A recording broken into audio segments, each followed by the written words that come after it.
नमस्कार, आप देख रहे हैं स्वदेश न्यूज। मैं हूं आपके साथ संचिता जायसवाल और आइए सीधे आपको लेकर चलेंगे स्वदेश न्यूज के भोपाल स्थित हेड ऑफिस में, जहां पर उद्योग मंत्री राजवर्धन सिंह दत्तीगांव पधारे हैं।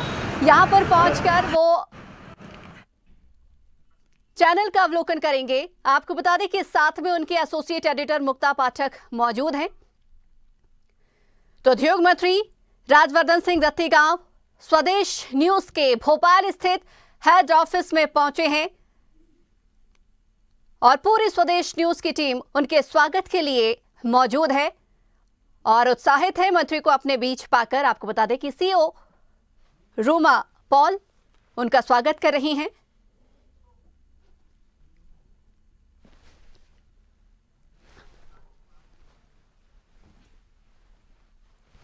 तो यह चैनल में कर्मचारियों से मुलाकात के लिए मंत्री जी पहुंचे हैं। ये सीधे न्यूज रूम की हम आपको हमारी तस्वीरें दिखा रहे हैं। तो इस दौरान साथ में एसोसिएट एडिटर मुक्ता पाठक मौजूद हैं, साथ में चैनल की सीईओ रूमा पॉल भी मौजूद हैं और एक खास माहौल चैनल के अंदर देखा जा रहा है मंत्री को अपने बीच में पाकर। आपको बता दें कि यहां पर मंत्री जी चैनल के तमाम एम्प्लॉइज के साथ में मुलाकात करेंगे और चर्चा भी करेंगे। ये हमारा आंकड़ा है। यस, प्रसार भारती का। So you're live, you can see. Yeah, you're live. Among the we all भी बहुत सारे कुछ distributions में भी हैं, so आप कह सकते हो इसको कि we have the maximum reach. आइए सर, प्लीज सर, आप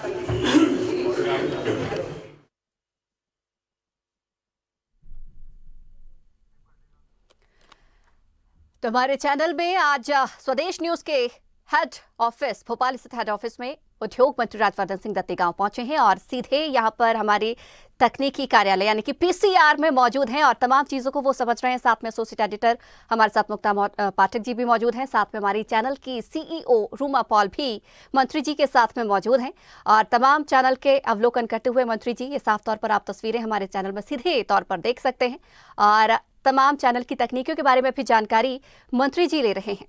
और सीधे अब न्यूज रूम की ओर बढ़ते हुए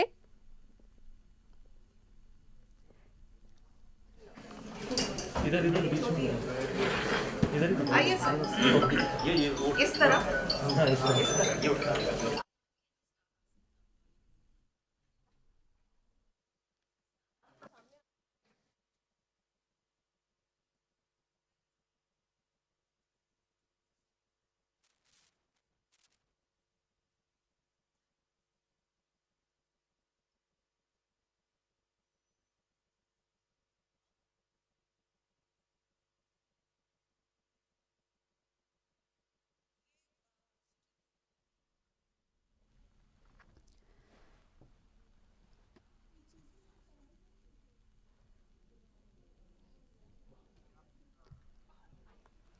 तो स्वदेश न्यूज के तमाम कर्मचारियों के साथ मुलाकात करते हुए, तमाम एम्प्लॉयज के साथ में एक सामान्य इंटरेक्शन करते हुए और आज स्वदेश न्यूज के दफ्तर में औद्योगिक नीति और निवेश संवर्धन मंत्री राजवर्धन सिंह दत्तीगांव जी पहुंचे हुए हैं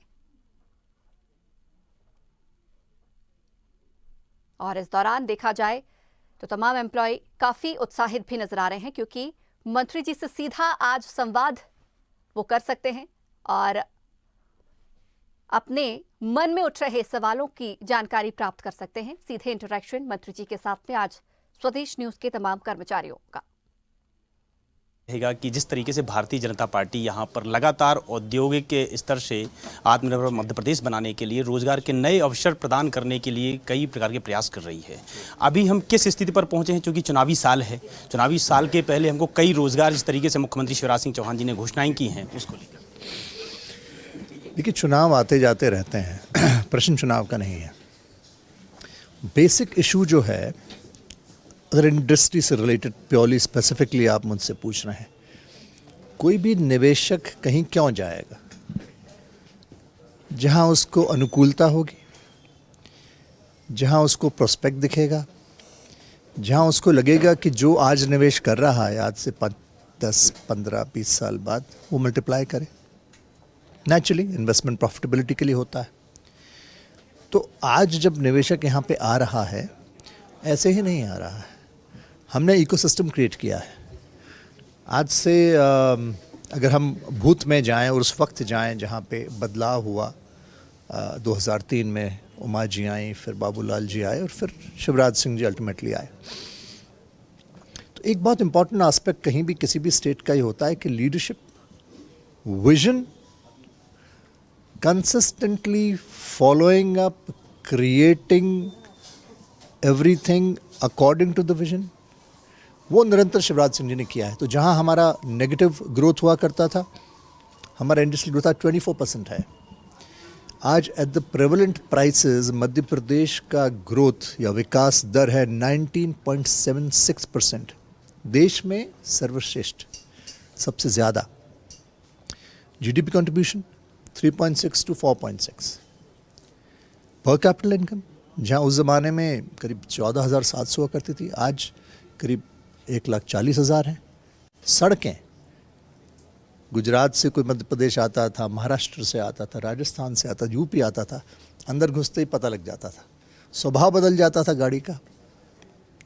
अब 3 लाख किलोमीटर प्लस। कि आपका इशारा सीधे दिग्विजय सरकार पर है। 2003 के पहले जो हम लाइट सड़कें, मेरा इशारा नहीं, मेरा कथन मध्य प्रदेश की आज की कंडीशन पे है। और कंपैरेटिव इसलिए कि कंपैरेटिव होता ही है, स्वाभाविक है। तो आज हम जहाँ हैं, निवेशक आज इसलिए आ रहा है, मैं ये बताना आपको चाह रहा था, वो यहाँ पे इसलिए आ रहा है कि मध्य प्रदेश हृदय स्थल इस देश का आज वो इकोसिस्टम लेके तैयार है। हमारे पास में यहाँ पे हर वो चीज़ है जो इंडस्ट्री को चाहिए।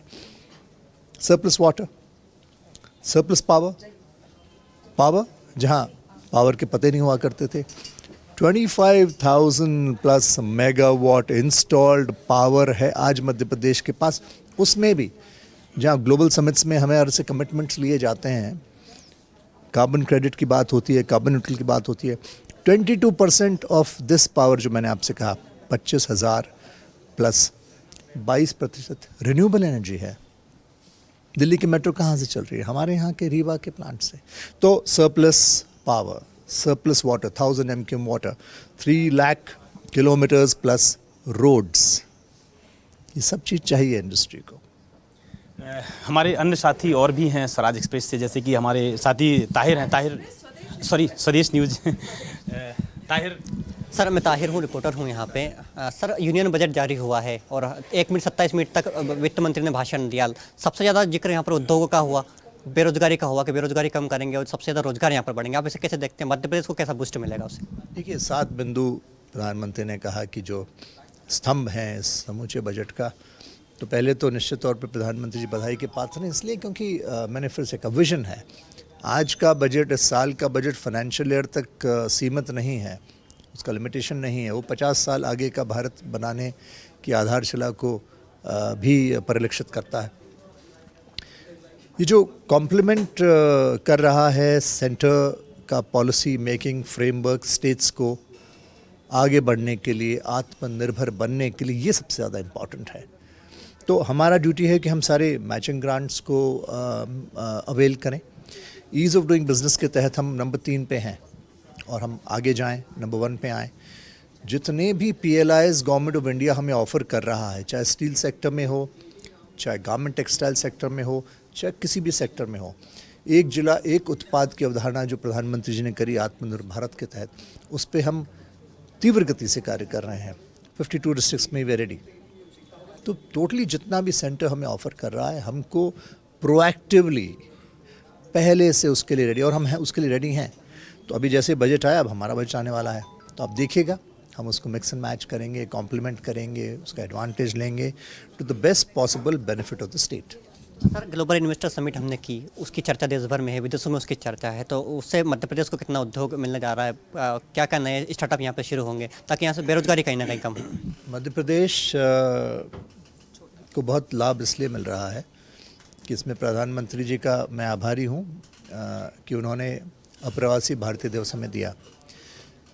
इंदौर को मेज़बानी मिली और इंदौर में जब लोग आए तो बहुत से तो ऐसे लोग थे जो एक अरसे बाद उन्होंने कहा पिछली बार जब हम आए थे और आज हम तो पहचान नहीं पा रहे कि वही प्रदेश है। तो 3 राष्ट्रपति हमारे यहाँ मौजूद रहे, 84 देशों के प्रतिनिधिमंडल यहाँ आए, 35 राजदूत या तो खुद या 35 दूतावासों से कोई उच्च अधिकारी यहाँ पे आए। इस सब का लाभ ये आया कि यूरोपियन डेलीगेशंस भी आए, ऑनगोइंग उसके बाद में ये कंटिन्यू उन्होंने किया और जीआईएस के लिए भी वो रुके। 15.5 लाख करोड़ के इंटेंशंस टू इन्वेस्ट यहाँ पे हमें मिले, जो ट्रांसलेट करेंगे realising into about 29 lakhs employment. और खुशी की बात यह है कि पूरे संभागों में सब जगह कुछ कुछ निवेश आया, सभी सेक्टर्स में कुछ कुछ निवेश आया। और उसका सबसे इम्पॉर्टेंट आस्पेक्ट हो जो वापस मैं आपको ले जा रहा हूँ भविष्य की और रिन्यूएबल एनर्जी की और कार्बन क्रेडिट की और 6 लाख करोड़ उसमें रिन्यूएबल एनर्जी में हमें इंटरेस्ट मिला है। तो ये सब चीज़ें इंपॉर्टेंट हैं और इसलिए ये समिट पिछली समिटों से बहुत अलग है। हमारे न्यूज़ हेड हैं प्रमोद श्रीवास्तव सर, वो आपसे कुछ सर अभी के बजट को जो है अमृतकाल का बजट बताया गया। आत्मनिर्भर मध्य प्रदेश की बात हर बार होती है, तो मध्य प्रदेश में चुनावी साल भी है, इस बार मध्य प्रदेश के बजट में हमें क्या कुछ खास देखने को मिल सकता है? देखिए, एक छोटा सा मैं आपको एग्जांपल दूंगा बिकॉज बहुत सारे लोग हैं, टाइम भी कम है। जब हम लोगों ने टेक ओवर किया तो करीबन जो इंसेंटिव्स क्लियरेंस जो पेंडेंसी थी प्रीवियस रजीम से जो हमें मिली वो करीब 1500 करोड़ की थी। यानी जो हमने कमिट किया इन्वेस्टर को कि आप हमारे पास आइए, हम आपको ये देंगे। अगर वो समय पर ना मिले तो थोड़ा सा व्यक्ति के मन में ये रहता है, अरे मुझे तो ये कहा गया नहीं दिया। उसमें से हमने करीब 1100 से ज़्यादा करोड़ का वो क्लियर किया। अभी मुख्यमंत्री जी ने हमें कहा है जैसे ही व्यक्ति आता है अपना इंटेंशन टू इन्वेस्ट करता है, उसको जो हम कमिट करते हैं उसको हम एक तो टाइमली उसको करें, दूसरा अब उसको एक्सेसिबिलिटी इंपॉर्टेंट है। हर सोमवार मुख्यमंत्री जी डायरेक्टली मिलते हैं। ऑनलाइन पोर्टल हमने फैसिलिटी दी है, एक सेक्शन रखा है may I help you. Investor can directly go there, उस पर वो क्लिक करेगा, अपना जो भी उसका कंसर्न है बताएगा, उसका एड्रेसल होगा, सीएम खुद उसको मंथली मॉनिटर करेंगे। इसके अलावा हमने बहुत सारी ऐसी अननेसेसरी परमिशन लोगों को मांगते तो उनको ख़त्म करा, डीम परमिशन की बात करी, सिंगल विंडो क्लियरेंसेस की हमने बात करी। मुख्यमंत्री जी ने बहुत महत्वपूर्ण घोषणा करी, अगर आप सब लोग रहे होंगे आपने सुना होगा, 3 साल तक कोई भी व्यक्ति यहाँ लैंड अलॉटमेंट के बाद में आएगा उसको अननेसेसरी परेशान नहीं किया जाएगा, सेल्फ रेगुलेशन उस पर लागू होगा। हम उसको परमिशंस के लिए नहीं कहेंगे। इंस्पेक्टर राज्य से बार बार कोई जाके पहुँचता है, वो कोई अनड्यूली उसको जाके चेकअप्स के लिए परेशान नहीं करेगा। ये बड़ा कदम है। हमने उस निवेशक में अपना विश्वास व्यक्त किया है, उसको कॉम्प्लीमेंट करेगा, उसको वापस से रिटर्न करेगा। और ये एक फेथ है, ये है कि जर्नी हम दोनों साथ चलेंगे और हम साथ प्रोग्रेस करेंगे। इसलिए वो न सिर्फ इन्वेस्ट करेगा बल्कि री इन्वेस्ट करेगा। जो ऑलरेडी इन्वेस्टेड है वो और इन्वेस्ट करेगा, और न सिर्फ और इन्वेस्ट करेगा बट कि हमारा एडवोकेट बनेगा, वो थर्ड पार्टी इंडोर्समेंट करेगा। वो जब कहेगा तो ज़्यादा निवेश की दुनिया सुनेगी। सर सरकार के इस कवायद पे कांग्रेस बार बार सवाल खड़े करती है, उस पर क्या कहेंगे आप? कांग्रेस पिछली इन्वेस्टर समिट कर चुकी है, तो उन्हें उस इन्वेस्टर समिट का थोड़ा सा इंट्रोस्पेक्शन, अकाउंटेबिलिटी पे बोलना चाहिए। उसके पहले कांग्रेस कार्यकाल में 50 साल तक उन्होंने बहुत कुछ किया होगा, उस पर रिफ्लेक्ट करना चाहिए। एज अ अपोजिशन अगर आप सिर्फ क्रिटिसाइज़ करना चाहते हैं, मेरा उनसे एक रिक्वेस्ट है कि ये प्रश्न कांग्रेस भाजपा का नहीं है, ये प्रश्न मध्य प्रदेश का है, मध्य प्रदेश के विकास का है, मध्य प्रदेश के युवाओं के रोज़गार का है, यहाँ की प्रगति का है, उन्नति का है। तो अच्छी चीज़ों की सराहना करें और कुछ कमियां हो तो उनको बताएं, निंदक नेरे राखिए। तो क्रिटिक्स ज़रूरी हैं, आलोचक आपको निरंतर सुधार के लिए सचेत करता है और आप बेहतरी की ओर बढ़ते हैं। बहुत बहुत धन्यवाद सर, थैंक यू। सर आपने सारे स्वदेश के हमारे कलीग से आपने इंटरेक्ट किया, आप स्वदेश न्यूज़ चैनल में आए, आपके मन में आपका क्या एक्सपीरियंस रहा? बहुत अलग। मैं सीईओ को कॉम्प्लीमेंट करूंगा, कांग्रेचुलेट भी करूंगा। This is the first time जहां मैंने, आमतौर पे हम लोग जाते हैं हमें लगता है कि कोई एक एंकर आएगा, मुक्ता जी जैसा कोई आके हमको सामने देखेगा, करेगा, सवाल पूछेगा और बोलेगा नेशन वांट्स टू नो वगैरह वगैरह। लेकिन यहाँ पे मतलब मैं एक जनरल बात कर रहा हूँ, लेकिन यहाँ पे बहुत अच्छा लगा। ये इनफॉर्मल डिस्कशन था और अच्छी चर्चा हुई। और क्या होता है कि अलग अलग लोग जब अलग अलग बातें पूछते हैं तो अलग अलग पॉइंट ऑफ व्यू से आते हैं, उनसे हमें मिलता है, कुछ सीखने समझने को भी मिलता है, तो एक एक्सचेंज ऑफ आइडियाज़ भी होता है, इंट्रैक्शन होता है। मेरे ख्याल से बहुत इनोवेटिव है, बहुत बधाई की आप बात है। नहीं, ये जो स्टार्स आज आप being a guest, you are such a quality person we have. हमारा जो स्टाफ है मैं बिल्कुल बताऊंगी, they all are expert in their fields. ये बहुत चुनिंदा लोग हैं जिनको चुनिंदा, ये जितने सिंपल इनकी विजिबिलिटी है उतना डीप इनका वर्किंग है। That will discuss of role and thank you so much. बहुत अच्छा, आप सबसे मिलिए, थैंक यू सो मच।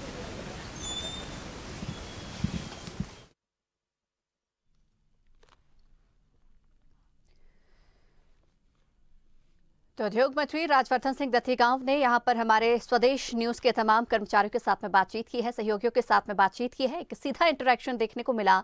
जो भी यहां पर हमारे सहयोगियों के मन में सवाल थे, वो चाहे मध्य प्रदेश सरकार को लेकर हो, आगामी बजट को लेकर हो या फिर 2023 के चुनाव को लेकर हो, ये तमाम सवाल सीधे तौर पर मंत्री जी से किए।